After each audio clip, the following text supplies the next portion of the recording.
보건연구원 권준욱 원장입니다. 7월 9일 코로나19 정례 브리핑을 시작하겠습니다. 오늘 0시를 기준으로 해서 국내 신규 확진자가 1,316명 발생하였습니다. 본격적인 네 번째 유행이 진행되고 있고 과거 유행보다 더 많은 환자가 발생할 가능성이 높습니다. 당장 오늘도 어제보다 증가할 양상을 파악하고 있습니다. 오늘은 송구하지만 부탁 말씀을 서두에 드리도록 하겠습니다. 코로나19의 대규모 감염 확산을 차단하기 위해서는 우리 모든 사회 구성원들의 단합이 필요한 때입니다. 모든 국민들께서는 불효불급한 약속을 취소해 주시고 외출 등의 이동을 최소화하여 가정 내에서 안전하게 일상생활을 보내주시길 부탁드립니다.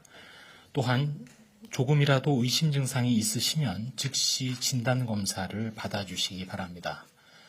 기업 및 사업장은 불필요한 회의나 출장 등을 자제해 주시고 재택근무를 활용해서 사무실 및 사업장 내의 밀집도를 조정하는 등 접촉을 최소화해 주시기 바랍니다.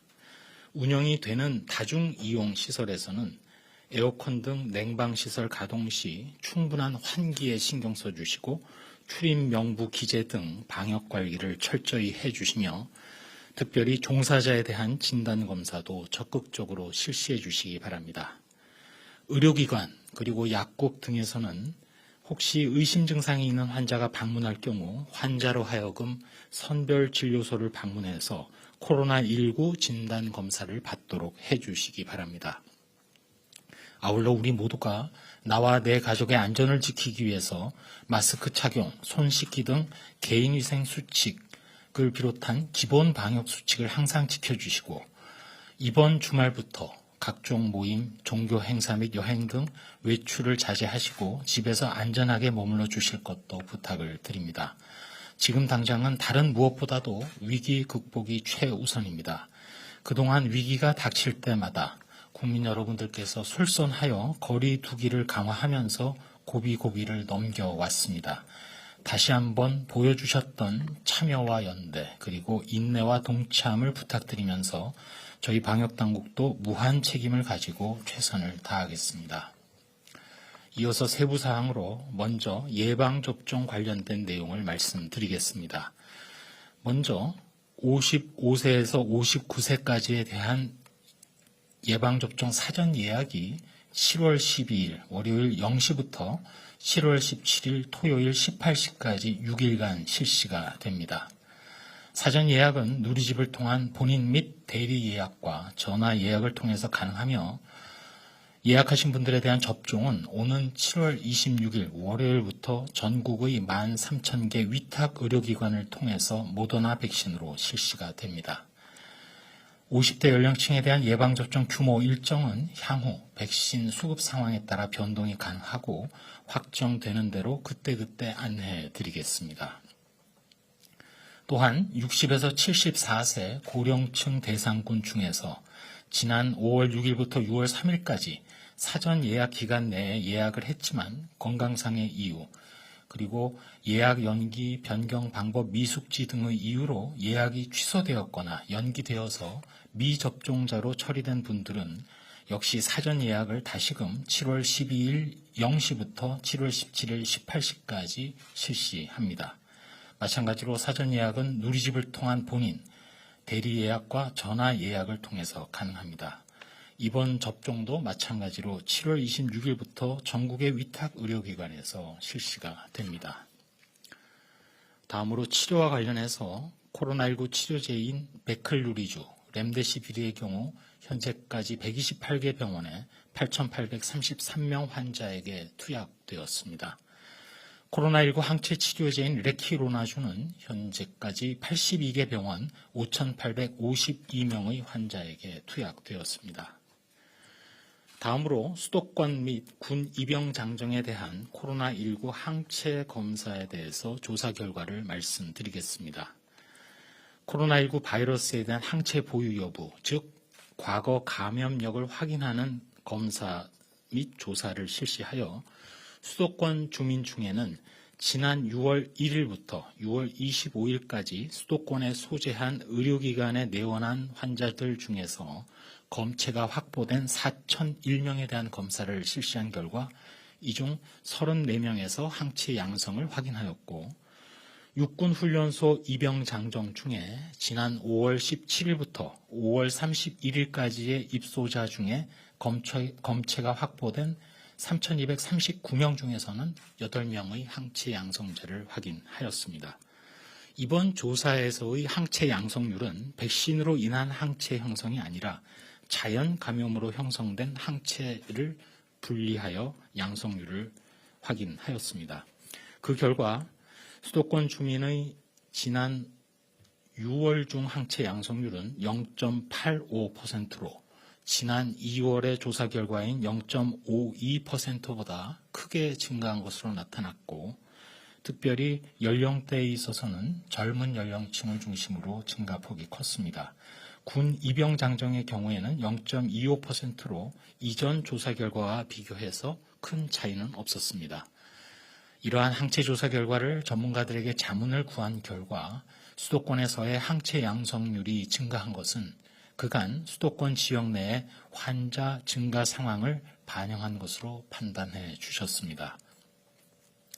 앞으로 충분한 백신 접종을 통해서 집단 면역이 형성되기 전까지 거리두기 강화, 개인위생 철저 등의 방역 수칙 준수가 필요하다는 점을 전문가들이 강조해 주셨고 저희 방역당국에서는 향후에도 지역사회의 집단 면역 수준 확인을 위해서 계속해서 전국 그리고 유행 지역에 대한 항체 조사를 계속 추진하겠습니다.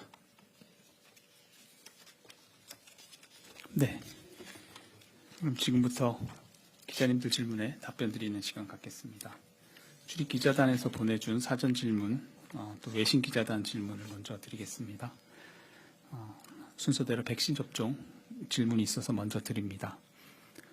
60세 이상 미접종자 166만 명에 대해서 상시 접종이 가능해야 인명피해를 줄일 수 있다라는 지적이 있는데 검토 중인 바가 있는지, 또 4차 유행 확산에 대비해서 아스트라제네카 백신의 접종 간격을 8주로 다시 줄이는 방안도 혹시 검토 중인지 확인해 달라 했습니다. 네, 두 가지 질문 중에 먼저 첫 번째 사안과 관련해서는 이러한 이유 때문에 먼저 75세 이상 미접종자 분들은 비록 접종을 안 하신 분들은 순서된 시기에 접종을 안 하신 분들은 전 국민 접종 후에 즉 9월쯤에 순서가 다시 오는 것이 원칙이지만 75세 이상 미접종자는 7월에도 개별적으로 예약을 스스로 해서 예방접종센터에서 접종 가능하도록 하고 있고 오늘 말씀드렸습니다만 62에서 74세 연령층 중에 예약은 했지만 다양한 이유로 예약이 취소됐거나 접종 연기되신 분들도 오는 7월 26일부터 위탁 의료기관에서 예약을 다시 하고 접종 실시가 가능합니다.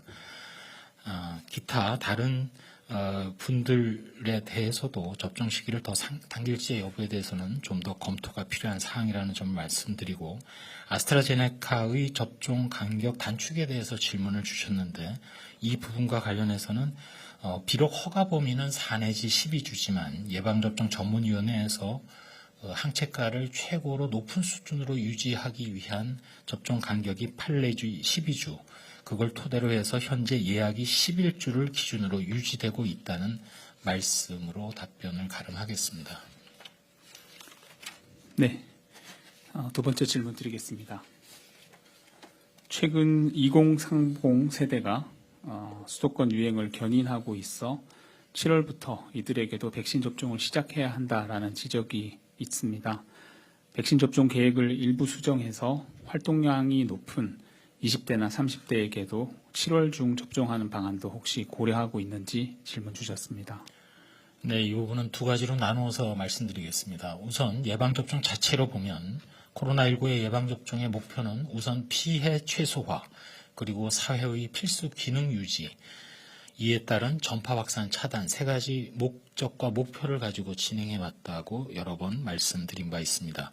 이를 위해서 고연령층 그리고 기저질환자를 우선하고 또 접종을 실시하고 환자를 돌볼 의료기관 등의 종사자가 가장 우선해서 접종이 실시되었다는 말씀을 드립니다. 당장은 결국 7월 말에서 8월 중에 또 50대에 대한 접종이 진행이 되기 때문에 신속히 이를 추진하고 8월 중순 이후에 50대 접종이 마무리되면 40대 이하에 대한 접종도 신속히 시행될 수 있도록 추진을 하겠습니다. 두 번째로 유행관리 측면에서 보자면 설령 말씀하신 대로 지금 예방접종이 시작이 된다 해도 백신에 따라서 차이가 있겠습니다만 접종 간격 그리고 최종 접종이 완료된 후에도 2주가 지난 후에야 항체가 최고 수준에 이르기 때문에 그러한 부분도 고려를 해서 일단은 당초 말씀드린 예방접종의 목표, 피해 최소화, 필수 기능 유지 등을 염두에 둔 사업이 진행되고 있다는 답변을 드립니다. 네, 세 번째 질문입니다. 최근 한 주간 해외 유입 사례 중에 델타 변이